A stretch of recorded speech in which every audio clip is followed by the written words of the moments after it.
नमस्कार, मी गजानन जाधव, संस्थापक अध्यक्ष white gold trust, Chhatrapati Sambhajinagar. आपण पावसाचा अंदाज जर असेल तर दर सोमवारी तसा आपण व्हिडिओ देत असतो किंवा अंदाज पक्का झाल्यानंतर मध्ये आठवड्यात कधीतरी आपण त्याच्याबद्दल माहिती देत असतो। मागच्या काही दिवसापासून बऱ्याच तथाकथित हवामान तज्ज्ञांचे घाबरवण्याचे शेतकऱ्यांना व्हिडिओ येत आहे। पाऊस आहे, खूप मोठा पाऊस आहे, खूप मोठं नुकसान होईल, त्यामुळं फार आवश्यकता नसताना सुद्धा आज आपण हा व्हिडिओ बनवला आहे।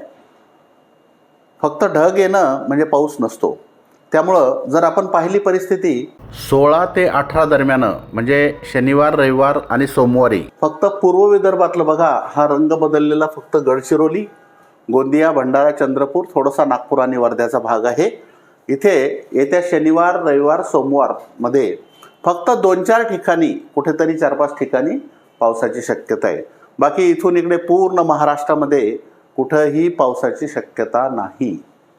त्यामुळं सगळ्या शेतकऱ्यांनी घाबरण्याची आवश्यकता नाही। फक्त पाऊस हा गडचिरोली, गोंदिया, भंडारा, नागपूर, चंद्रपूर आणि वर्ध्याच्या काही भागामध्ये 5-7 ठिकाणी, आणि तोही हलका पाऊस पडेल। काही सार्वत्रिक आणि दमदार पावसाची शक्यता नाही। मात्र ढगाळ वातावरण या भागामध्ये साधारणतः यवतमाळ, वर्धा, नागपूर, चंद्रपूर या भागामध्ये ढगाळ वातावरण मात्र साधारणतः 19-20 तारखेपर्यंत राहू शकतं। शनिवार दिनांक 16 पासून तर 20च्या दरम्यान फक्त ढगाळ वातावरण राहू शकतं आणि 2-4 ठिकाणी या भागामध्ये पावसाचा अंदाज आहे। बाकी इतर कुठेही पाऊस नाहीये। शेतकऱ्यांनी विनाकारण चिंता करू नये। धन्यवाद।